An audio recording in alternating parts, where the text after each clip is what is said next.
We're back with all these musicians in-house. Philip, I'll give it back to you for an introduction, once again, a recap of what we got and what kind of music we're going to be listening to, and of course the wonderful story of both Peter and Chris. You bet. Actually, we'll go back to Peter again, but I did want to spend a little time on Chris and his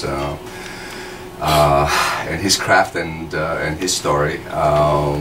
He is the one that built my bouzouki, which I absolutely love and know that it will be my main instrument for the rest of my life. It is. How long have you had yours? How long have you used? Probably about 10 years or so. Yes, yeah. Yeah. I forget. It's hard to believe that it's been that. It has the date on the inside, but I forget. Yes. It's on the label, Phil. Yeah. Oh, the label. The label. Yeah, I don't think we want to talk about the label. It's okay. No, I'm curious. So you guys probably know each other. You talked about. You said you want an instrument, and if it takes 100, 150 hours to manufacture, you know, that's as if you were working straight through, right. You know, 40 hours, 50 hours for 3 weeks. So that probably doesn't happen. It's got to be about a good 10-week. Someone was to order a bouzouki, a custom-made bouzouki. I'm assuming that it's, you know, it's a process. Yeah, in real time, it would take, you know, 4 or 6 months, maybe more or less. Yeah, it sounds about right. In actual working time, like we said, 150 hours or 5, 6 weeks, but you can never work on one instrument continuously. There are repairs that intervene. Oh, sure, no, we understand that. Yeah. It's always better to leave one stage of construction aside for a while so it can settle, the glue can dry, and come back to it and so on. So that's why it's not as straightforward as that. Yeah, yeah, that's awesome. That's great. And in my particular instance, as I wish there was a way to show it, but maybe Meleti could capture it.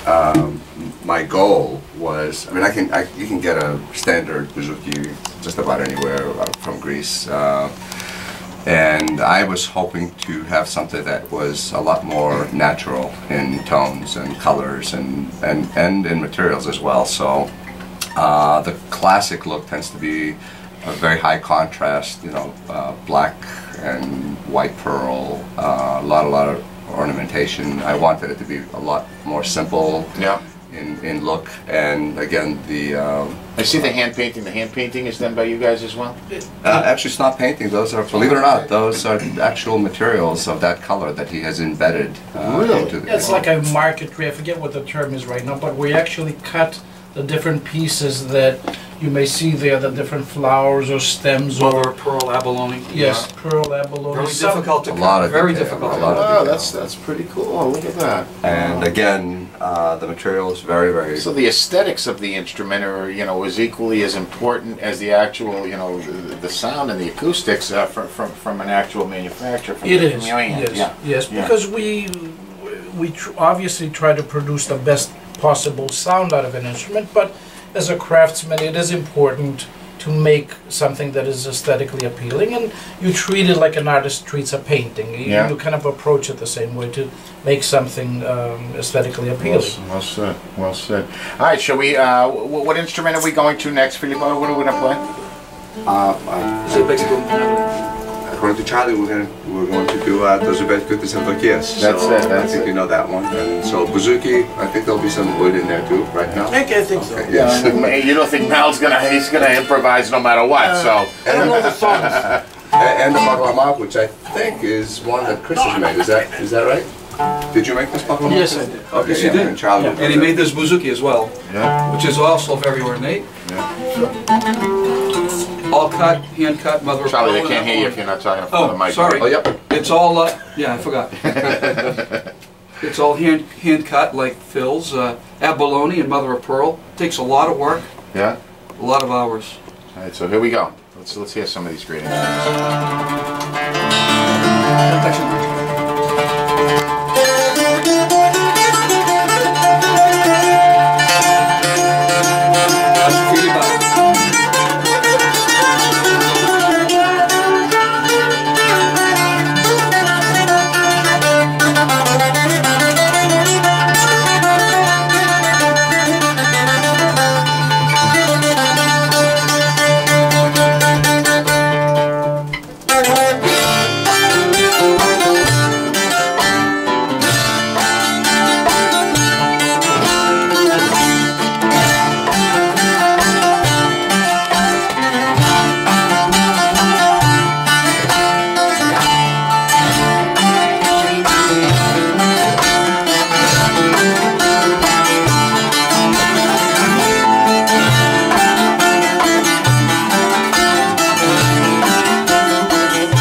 Maggas,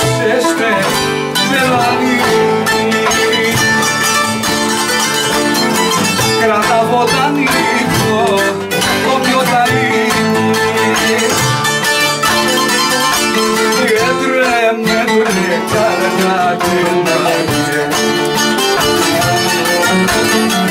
τα διάσανε στο πορτογέννο.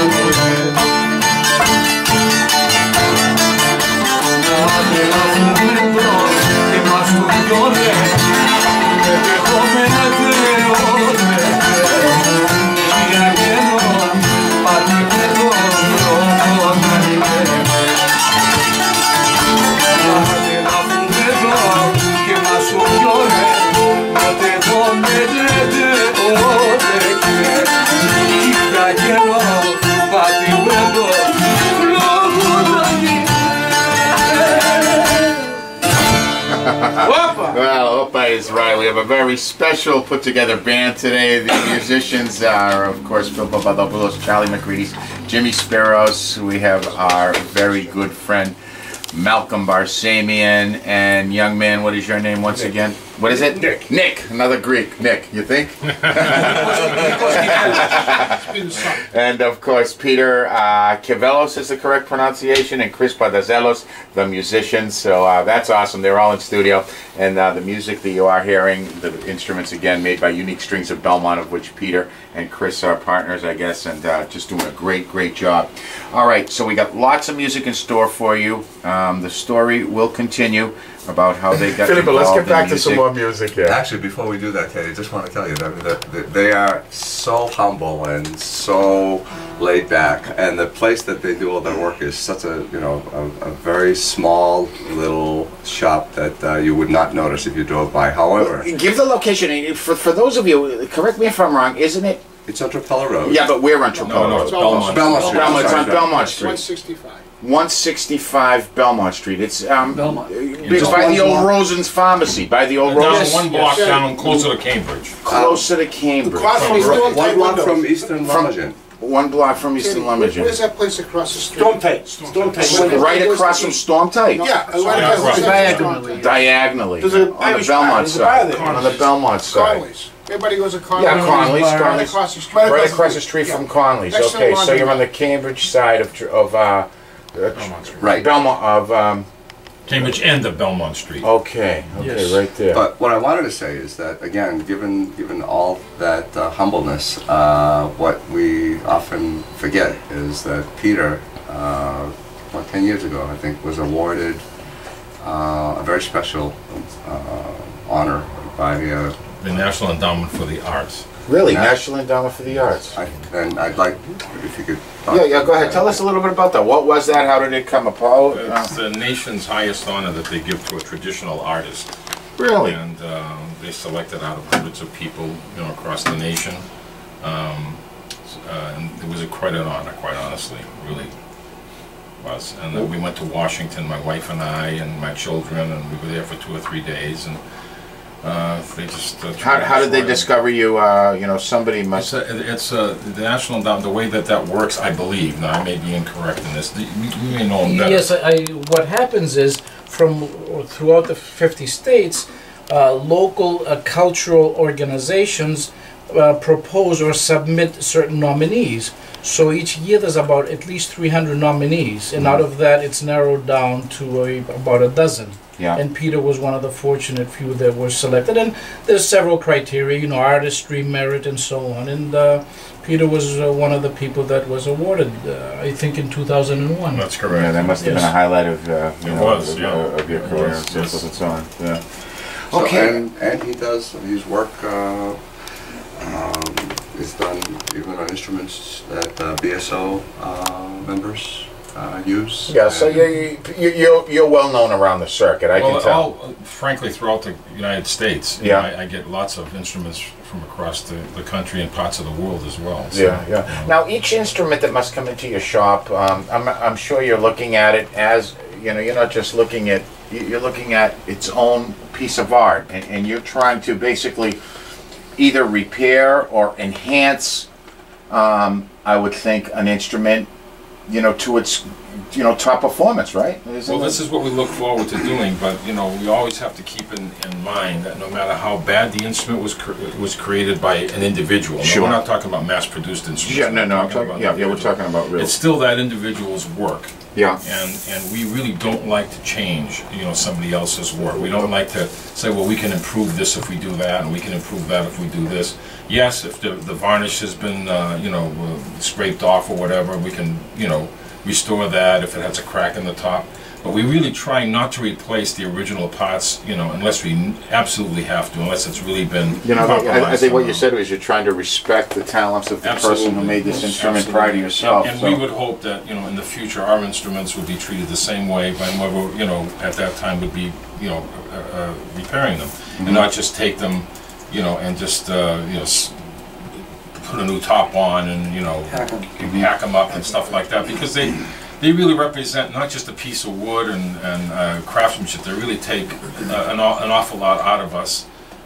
In a mental and physical way. Physical, yes, in a way that it really comes from our soul. We look at these things and we don't look at it from the dollar sign part of it, or we really try to take this and to bring it back to whatever glory that it might have had 100 years ago. I mean, we have instruments I've had instruments in my hand that are over 300 years old.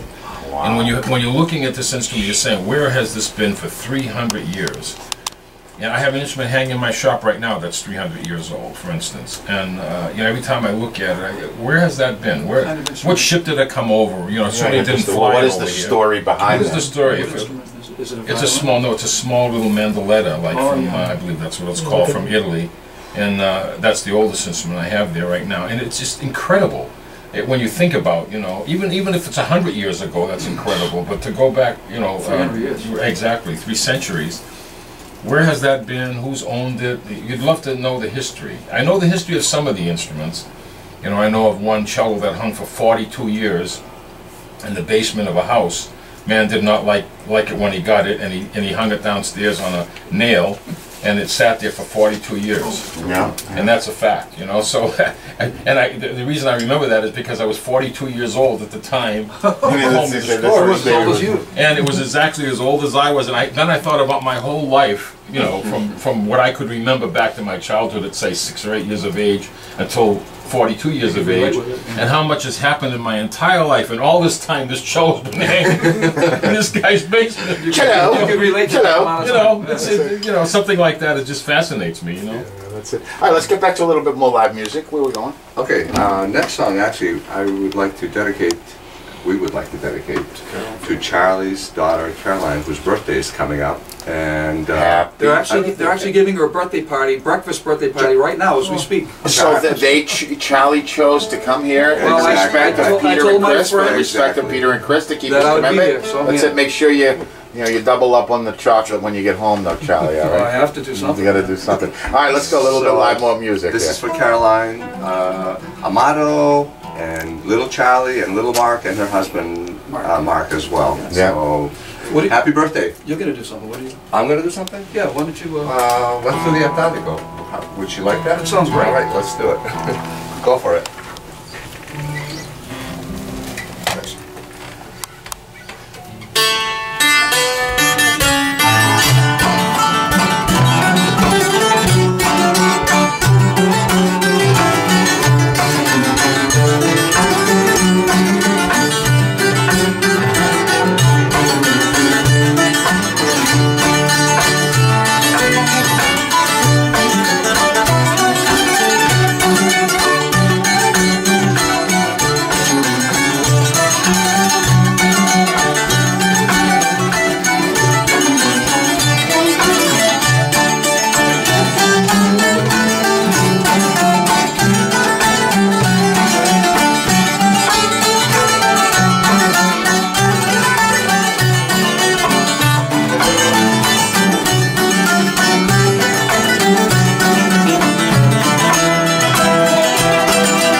Keep going.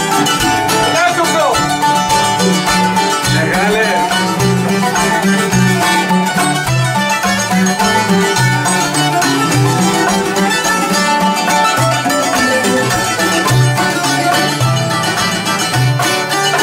Κάτω στάλε, βρε κάτω στάλε, κάτω στάλε, μοναδικά.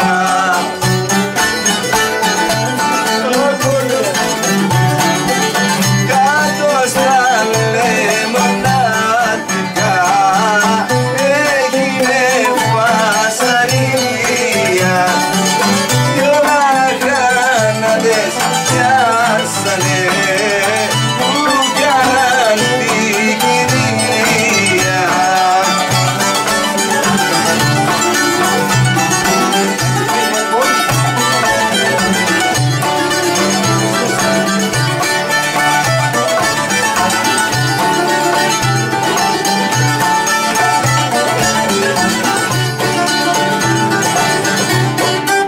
στα σίδερα, ρε στα σίδερα, τα σίδερα τους βάλανε.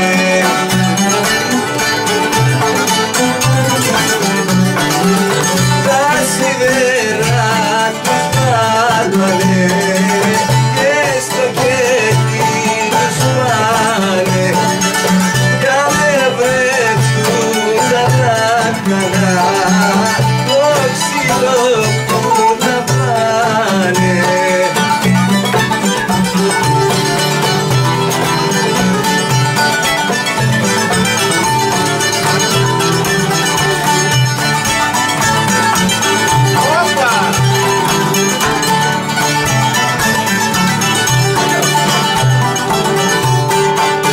Κυραστίνο, βρε κυραστίνο, κυραστίνο, με μη βαράς.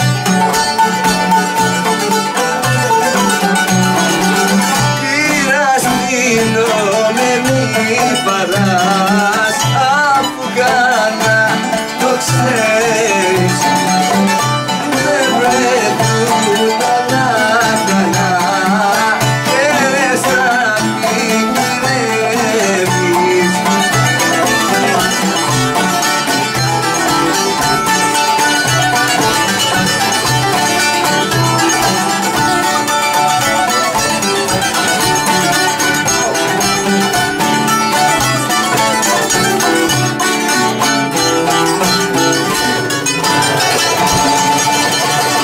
Bravo.